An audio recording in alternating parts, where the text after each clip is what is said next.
মায়ের মন্দিরের মধ্যে চলে আসুন। যারা প্রতিমা পুজো রেখেছেন 176খানা প্রতিমার পূজা, সেই 176 জনকে কখনো সম্ভব হবে কিনা এইটুকু জায়গার মধ্যে মশাই সেখানে বলছেন আপনি কোথায় যাচ্ছেন? আমি দেখতে পাচ্ছি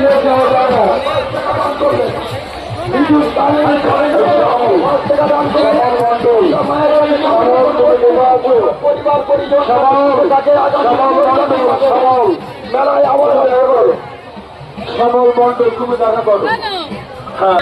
অর্চনা করবে মানসিক এই অর্চনা করবেন, অন্যদের জায়গা করে দিতে হবে। তো মানসিক পর্যালোচনা